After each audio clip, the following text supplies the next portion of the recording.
Alright, mga minamahal, it's me again, Alicia ninyo, nagbabalik muli para sa ating panibagong video. So, grabe no?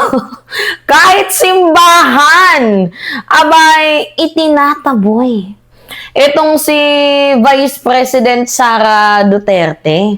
Kaya naman yung kanyang staff, abay ang ginawa, pinilit na lamang po ang simbahan. Oo, namilit eh. Alangan naman tanggihan sila ng simbahan. Pinayagan pa din kahit papaano. Pero kasi ito yung punto dito. Pupunta kayo sa isang simbahan. Anong simbahan to? According dito sa post ni Jesus Falsis, sa coronation ng Our Lady of Manaog. Tama ba yung pagbigkas ko? Okay lang naman sana kung pumunta ka ng sarili mo or pumunta kayo ng staff mo. Kaso, kung yung gagawin nyo is gagawin yung politika, talagang i-decline kayo. Lalo pat sa unang sapol, 'di ba? Sabi mo pa nga, if you want to drag me in hell, hindi nyo ako mahihila doon because you are the president. 'Di ba? You can drag me to hell, pero pagdating doon ako pa din yung presidente. So, sinong simbahan ang tatanggap sa'yo? And beside, pangalawa, mga minamahal, yung sinasabi niyang hindi ako naniniwala sa Diyos.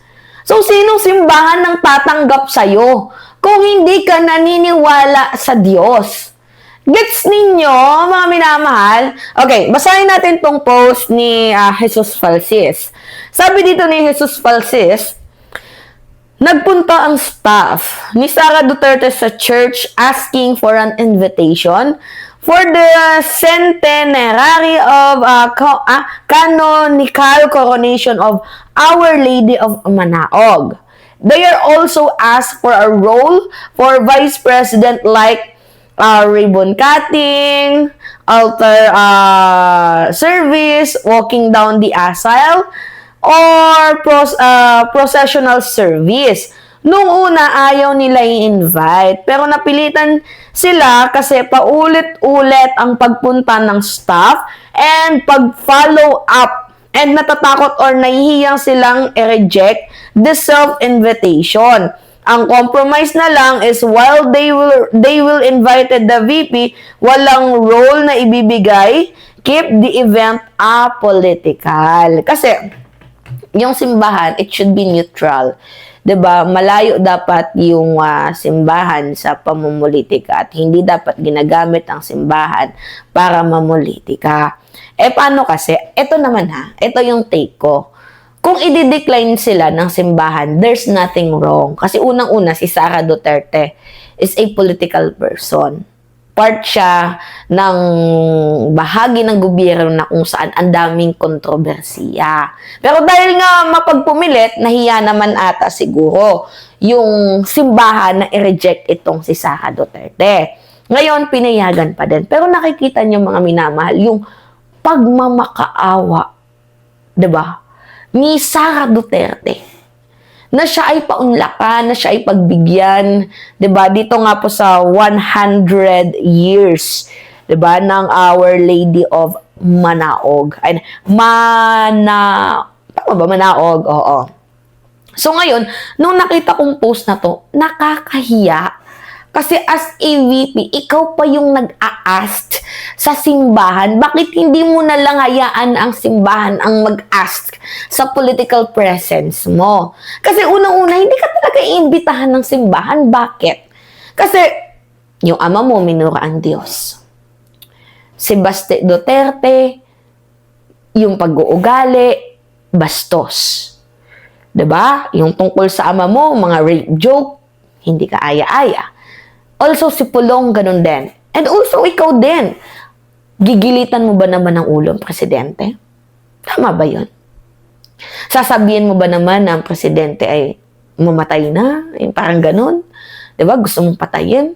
Tama ba yun? So, ano yung ine-expect mo? Ano yung ine-expect mo? Gugustuhin ka ng mga simbahan na imbitahan ka, di baka masira ang kanilang reputation kapag ginawa nila yun.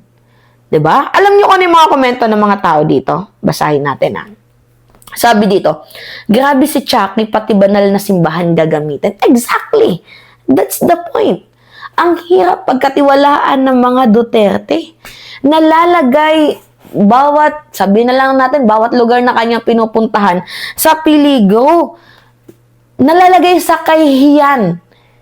Kasi imbis na maging marespeto yung simbahan, baka mabastos pa dahil kay Sara Duterte. Gets ninyo, yan yung iniiwasan ng simbahan. Ano yung sabi ni Pope Leo? Huwag gamitin ang relihiyon sa pangsariling interes. Oy, makinig sa ibang mga religious group dyan. 'Di ba? Mga minamahal. Oh, may nag-comment pa dito. Muntik nang maging guest speaker ng gabi ng pasasalamat namin si VP Sara sa piyesta nung March. Pero sa floor director, I strongly oppose the invitation dahil alam kong masisira ang Christian gathering na ito. Majority wanted her to be part, but God did not allow it kasi siguradong dadanak ang kadiliman sa event na yon. Mabuti na lang din at may ilang pastor na kasama namin na nag-back up na huwag imbitahan. Sa ibang simbahan to, mga minamahal, pasasalamat sa fiesta. Ito naman, literal na in-invite. Ay, hindi siya in-invite. Gusto lang talaga niyang maging guest speaker din pala. Diba? So, karamihan ng tao, sinusuka na itong si Sara Duterte. Alam ninyo, yung simbahan, hindi dapat ginagamit yan sa pansariling interes. Bahay po yan ng poong may kapal. Bahay po yan ng mga Espiritu Santo. Bahay po yan ng mga devotees. Bahay po natin yan, yung simbahan na yan. Bahay ng mga nananampalataya. Hindi po yan bahay ng mga mapagsamantala. Gets mo, Sara Duterte? Puro kriminalidad ang nasa isip mo. Hindi ka nahiya?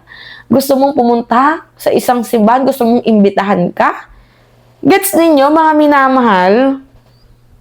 Tapos ikaw pa mismo yung nagsabi, hindi ka naniniwala sa Diyos. Tapos ikaw pa nagsabi na, you can drag me to hell pagdating doon, presidente ako. So tingin mo, iimbitahan ka ng simbahan kung ganyan yung mga sinasabi mo? At saka yung ginagawa ni Sara Duterte, syempre, pag nasa simbahan, pamumuliti ka pa din yan at the end of the day, mga minamahal. So, yung simbahan, mapapasukan ng politika, which is hindi naman dapat maging part yun. Diba, gets ninyo?